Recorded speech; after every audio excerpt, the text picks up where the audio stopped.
Hello, everyone, and welcome to today's ILTA webinar, How to Gain Advantage from Outside Counsel Guidelines. Our speakers today are Nick Jenner with Tikit and Ken Winnicky with Thomson Reuters e-billing hub. And I want to thank both companies for sponsoring today's webinar. Today's presentation will run about 45 minutes, and we ask that you please submit all of your questions to the Q&A box. And if those are not answered during the presentation, they will be addressed at the end. Please note that we're recording today's webinar and we'll post a link to our website under recordings shortly after today's presentation. At the end, we ask that you please take a few moments to complete the evaluation. I'll now turn it over to Nick. Thank you, and hello everybody, and yes, welcome to today's webinar on how to gain advantage from Outside Counsel Guidelines. Before we get started, just to introduce myself and my co-host Ken. My name's Nick Jenner. I'm Carpe Diem Product Manager at Tikit. I joined Tikit almost a year ago, just coming up to my first full year, joined in January 2019.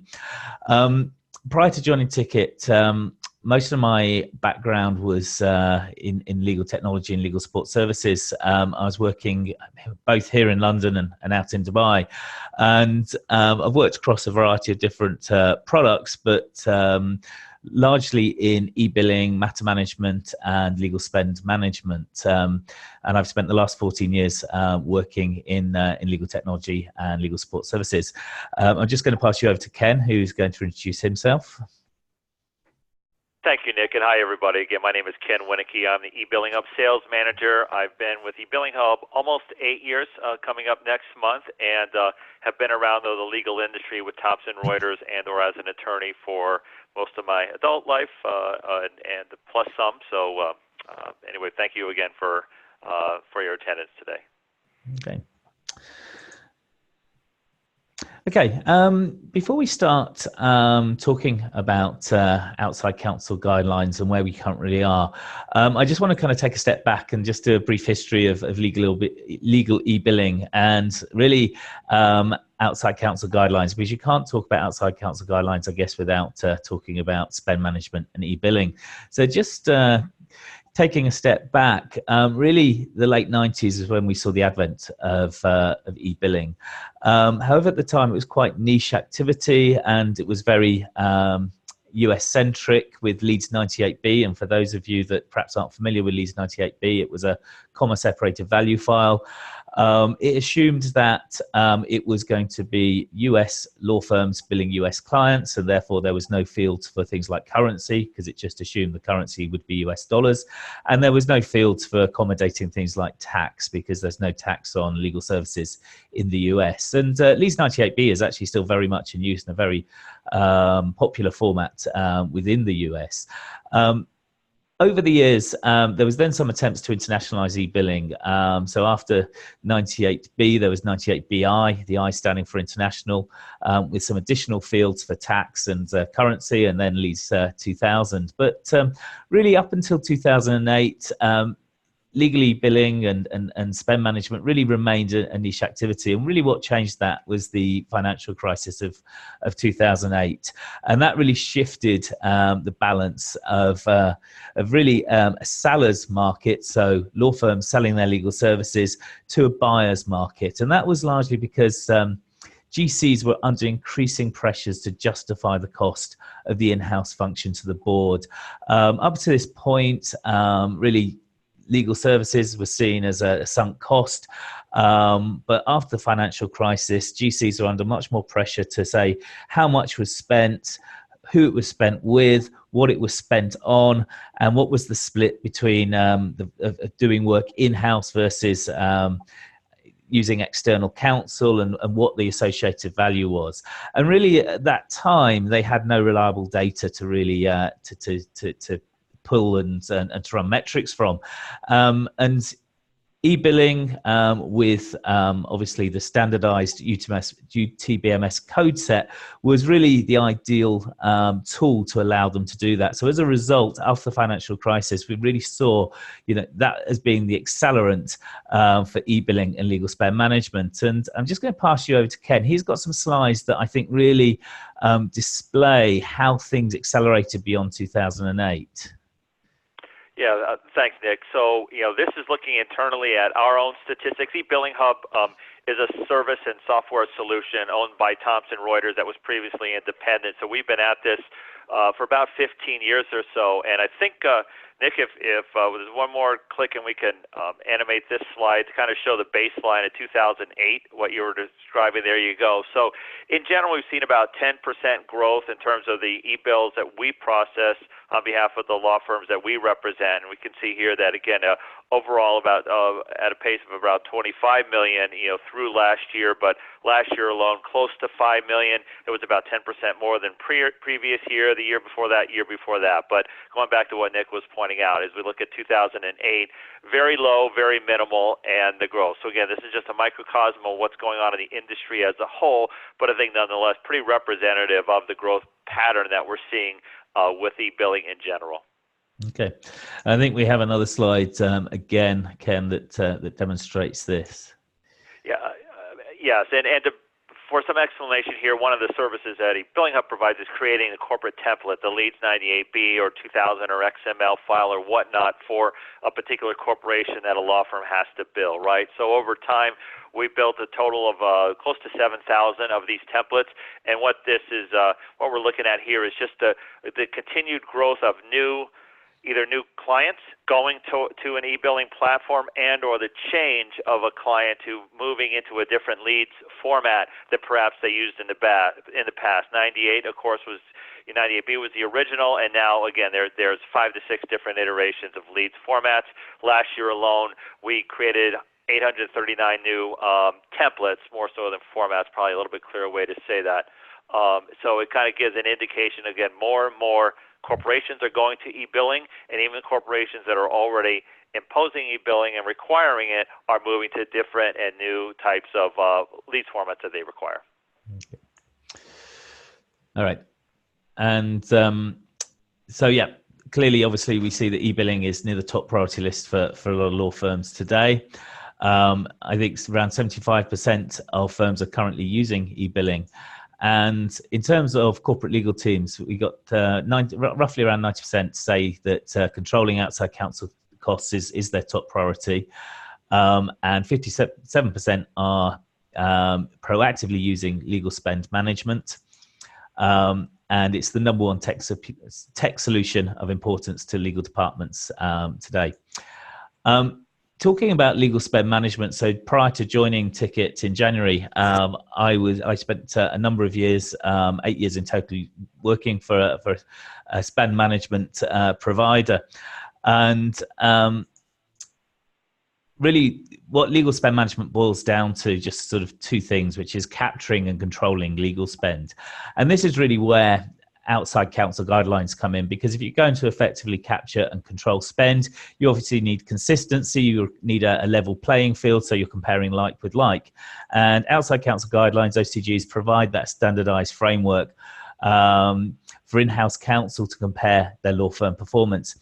And I was recently at a client day, and I was part of a discussion panel, and one of the questions I got asked was what kind of things do outside counsel guidelines mandate? And it's a good question, because I think that very often we think of outside counsel guidelines just in terms of sort of billing rules, but actually they can mandate far beyond that. So anything that really impacts the relationship between the in-house team and the law firm can be mandated through outside counsel guidelines. So things such as the corporate policy, so if there's policies around diversity or media contacts, they can be mandated.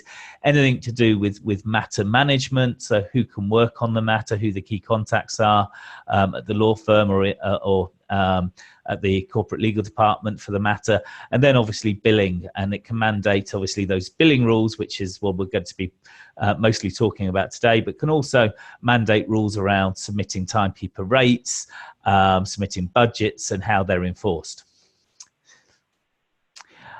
And working as I did in spend management, I was seeing an evolving trend beyond spend management into something that was called legal bill review. And this is something that we were selling into to some major corporations with significant legal spend. And they were already using our solution for spend management. And they were already achieving a 15% reduction in their legal spend from just legal spend management through things like timekeeper rate management enforcement, detailed budget enforcement, and billing rule enforcement. But they were starting to use this process called legal bill review, which I'll talk you through. And we were selling that as a further 9% reduction in spend. And that was coming from perhaps less binary enforcement, or enforcement of less binary rules, I should say. So things like block billing and vague line items are perhaps harder to pick up through to traditional spend management, and legal bill review was well placed to do this. And really the way it worked was to use AI technologies and a third-party review process to further enforce OCGs. So looking on the left of the slide here, when a law firm was submitting an e-bill to their client, it would go to the spend management solution, but rather than go into review with the client, it was going into a third-party review process. So there would be an independent third-party reviewer who would be actually a physical manual review. But AI technology would rank the invoice line items for likely non-compliance with the OCG. And then the manual third-party reviewer would go through all of those flagged line items really with a fine-tooth comb against the OCGs looking for non-compliance. And they would actually then adjust the invoice. So they would actually mark the invoice down, adjust maybe down to 0 or maybe 50% or whatever was mandated in the OCGs. And they would then send the whole adjusted invoice back to the law firm, who would have to accept or appeal the adjustments. And this process could go backwards and forwards of the appealing adjustments and adjusting on adjustments. This could go backwards and forwards several times. Obviously very time consuming for the law firms, could result in significant markdowns on their invoices and with delaying the whole payment cycle for them. And the AI technology would actually refine itself, because it would take feedback from the manual third-party reviewer to actually get better at finding non-compliant line items. And only when this process was finished and the law firm had basically accepted all the adjustments would the invoice then go into review with their client, and then still have to go through the traditional review process. So, this was, very, I guess, a really sophisticated process, really scrutinizing invoices in a way that to a level that they hadn't been scrutinized before. And obviously for law firms, this was causing a real headache, because they're already, you're already getting a 15% reduction in legal spend, and then a further 9%, so 24 overall. And that's obviously coming directly from law firms in terms of write-downs. So it was a real challenge for law firms. And I remember speaking to a law firm about this, and they said to me they felt sometimes it's like an arms race, and they were turning up for a gunfight with a pea shooter. And talking to law firms, as I have in my time here at Tikit, we've identified a few common problems that they all that they are all experiencing, and one is around awareness. So with so many Outside Counsel Guidelines, OCG documents around, many of them running to 30 plus pages, they're unstructured documents, they have no consistency. So how do law firms make sure their timekeepers are aware of the myriad of rules that the timekeepers need to comply with? Very often they put these documents in their document management system in a shared folders and tell their timekeepers they need to review them and understand them, but realistically, is that going to happen? And how do they track this? So the acknowledgement part, how can law firms track which timekeepers have read, understood, and acknowledged the client's OCGs? And then this is before we even get onto the enforcement part. So then obviously we've got the enforcement of OCGs through things like legal spend management and legal bill review. And the cost of non-compliance is really quite significant, and actually isn't just hard cost, but also soft costs as well. But in terms of hard costs, I'm just going to pass you back to Ken, who's going to talk about some of the trends that they see in terms of hard costs and non-compliance. Yeah, thanks, Nick. So absolutely, we think that rejections ultimately become probably the number one cost factor for revenue for law firms when you think about write-downs, the time it takes to fix rejections, and the slow payment. So just through we know that it does take time from the attorneys themselves, right, of having to review those in addition to, of course, valuable staff time. So that has a huge impact in and of itself there. We also again can attribute most of the e-billing expenses, are certainly about half of them, to rejections, as I just mentioned. And one interesting stat that we've been able to glean from our internal data is this third point here: the 8 days that payment is delayed on average due to a rejection. As we look at the millions of invoices that we process each and every year, and the amount of them that still get rejected for one reason or another, we can look at those compared to the balance of the others and see that it was an 8-day slow payment overall. And again, that is hugely impactful to firms, especially as more and more millions are going towards e-billing for law firms. A higher percentage of your bills are e-billed as opposed to paper and traditional. Yeah. And I think when we start seeing the growth of things like legal bill review, that 8 days that payment is delayed is probably going to just grow more and more, because we're talking about a process from the bill being submitted. It hasn't even gone into review with the client. So that is going to just increase with things like legal bill review, and 3 hours that currently attorneys are taking dealing with rejected invoices. As the scrutiny of the legal e-bills increases, that 3 hours can only really go up as well.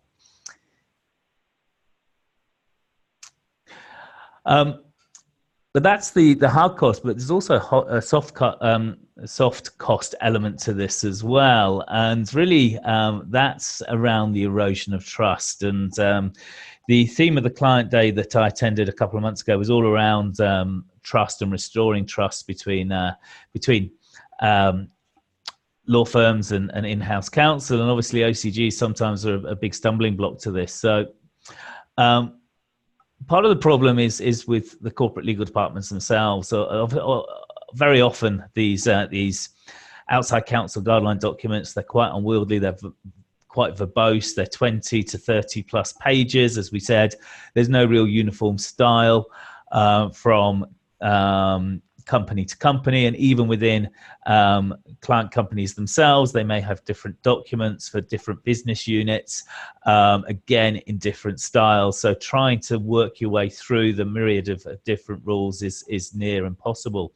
The other thing that we see is sometimes these outside counsel guidelines can be quite dictatorial in their approach, and they've grown organically. They've almost become like a sin list that every time an in-house corporate legal team sees a behavior that they feel is undesirable, they'll just add that into the outside counsel guideline document. And it just grows organically over time and gets bigger and bigger and bigger, and loses sight of what the whole idea was supposed to be, the strategic directive of the document and what it was trying to achieve. And on the law firm side, very often, I've seen this personally working in legal spend management, and we will spend a lot of time working with law firms, and very often they were looking for loopholes. So they said, particularly if the rules are too dictatorial, then they won't act in the spirit of those guidelines, but they will look at how they can get around different rules and only operate to the letter of them. So if a particular bill code is mandated against, then they're thinking, well, okay, let's use a different one, and that then won't get caught and will get paid. Another undesirable behavior which often happens is time padding. So law firms know they're inevitably going to suffer write-downs, so they're going to be trying to pad out time to try and recover some of that lost revenue. And eventually they reluctantly accept write-downs as a cost of doing business. They feel kind of defeated. There's not much they can do about this.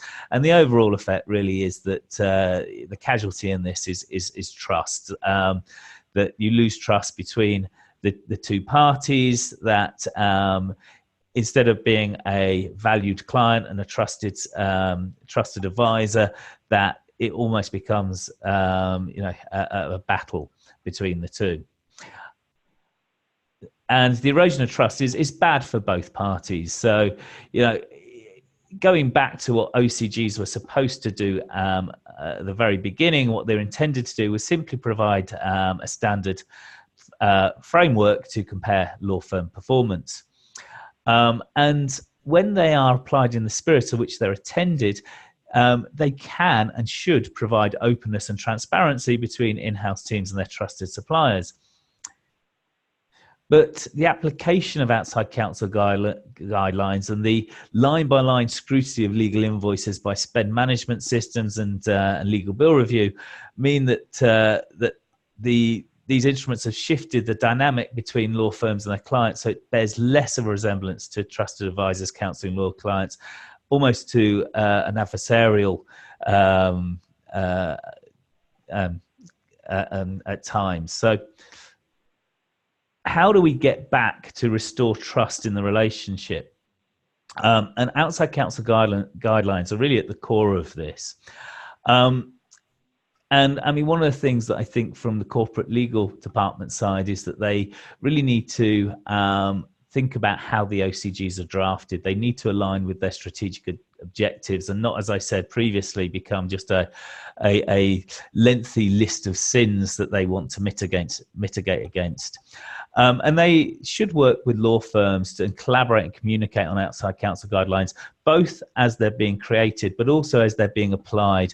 So really, law firms have the opportunity to understand what the expectations are with outside counsel guidelines. And if they see something that they feel isn't a reasonable expectation in a particular scenario, then they should have the open relationship to go back to the corporate legal team and say, okay, you don't allow for research. However, in this particular scenario, we're working on a matter which is actually highly unusual, and we do need to do a significant amount of research on this. Nobody would really know about this, so we really need to research this issue. And therefore, we think it is appropriate that we do submit research on this occasion. So they should be able to negotiate with the corporate legal teams to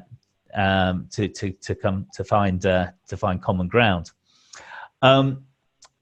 Corporate legal teams also need to be clear on the expectations, and particularly how OCGs are being used on their scorecards around panel review time, so that's clear to law firms.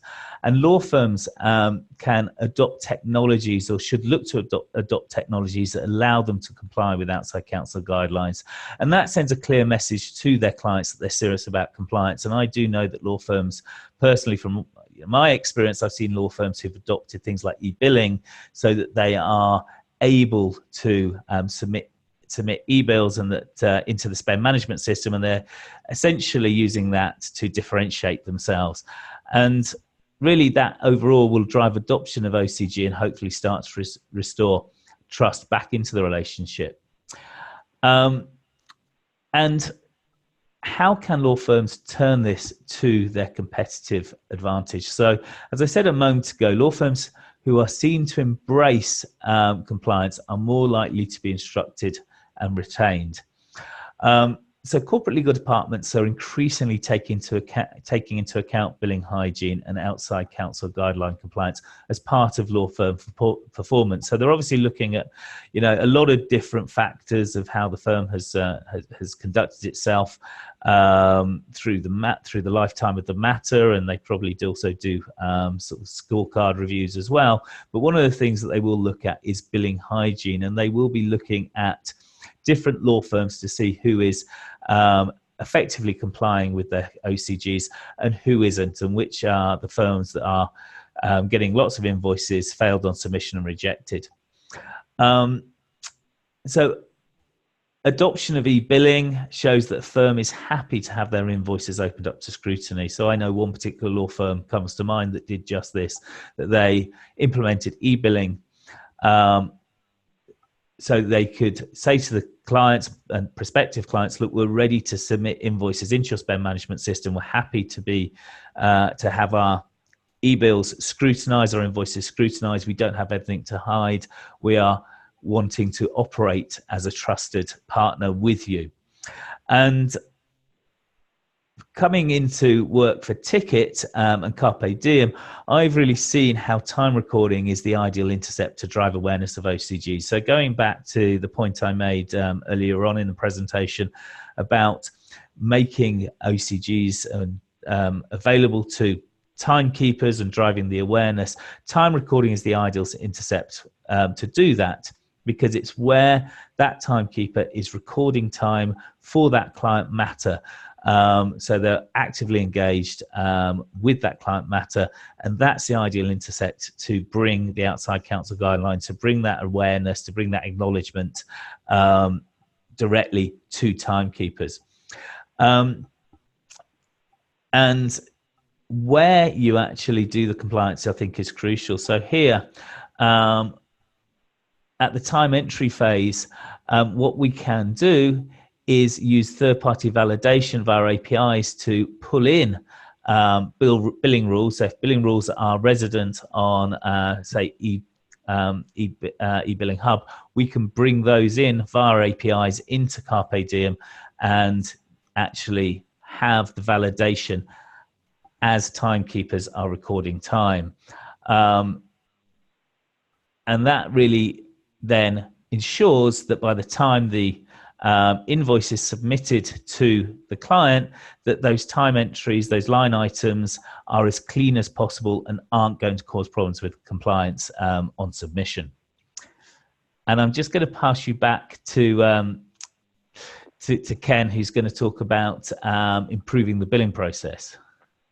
Right. Well, thanks, Nick. Along that theme, just to kind of reiterate the fact that the sooner that a firm finds out or discovers, and assesses the accuracy of its invoice, the better it is, for them, and essentially it's the less costly. So that is through the identification of potential errors at time entry using either internal billing guidelines that a firm can set up through its financial platform, its time and billing system, or the use of a third-party system in order to identify and be able to scrub that time entry so that it can be addressed, fixed, and not only that, but certainly starts to lead to an educational and a training aspect to a behavioral response by the timekeeper to certainly realize, oh, I can't enter this particular code, or I can't enter this particular subject, this client won't allow it, and hopefully make adjustments in behavior from there going forward. But again, the moral of this story is the sooner that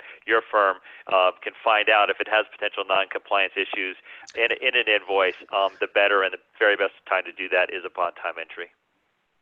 Okay, great. Thank you. All right. And that brings us to the end of the presentation. So do we have any questions submitted?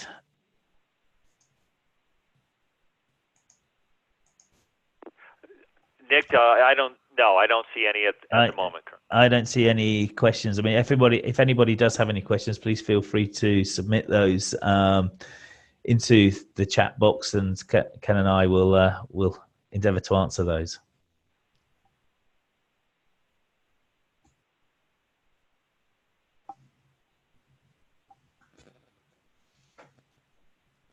Yeah, members, please do submit questions if you have any into the Q&A box. Meanwhile, I do want to thank Nick and Ken for a great presentation, and Tikit and Thomson Reuters e-billing hub for sponsoring. And our members, the evaluations are now available, so please do take a few moments to complete. And we thank everybody for attending.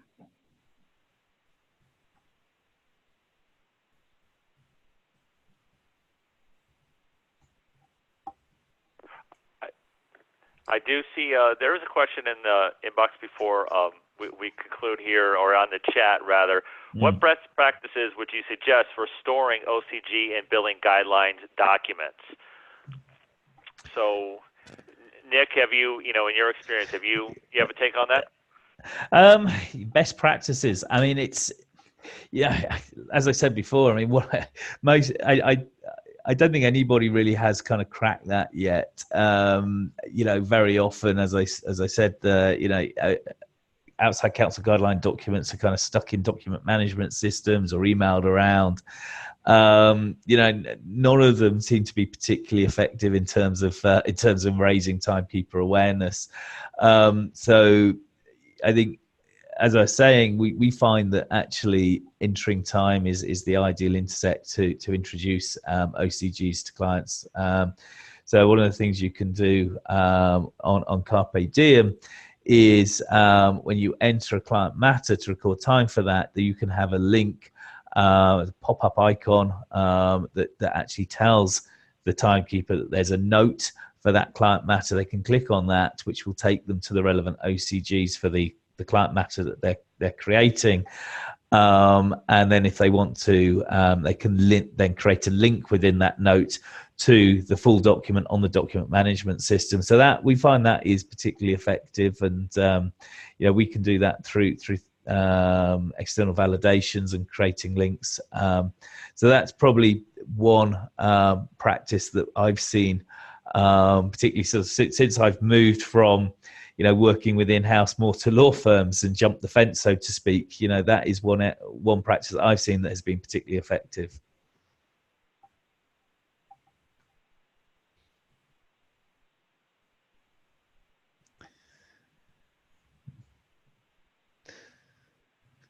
Any other questions at all, Ken? None on chat and none on Q&A at this point. And again, I just would invite anybody on the call to reach out to either Nick or myself, separately via email if you did have any follow-up questions or comments regarding this webinar. Absolutely, yes. So you can see our email address is up there on the screen. All right. Well, thank you everybody for attending. We'll post the deck and the recording within a day or two. Thank you very much. Yep. Thanks, everybody. Have a good day.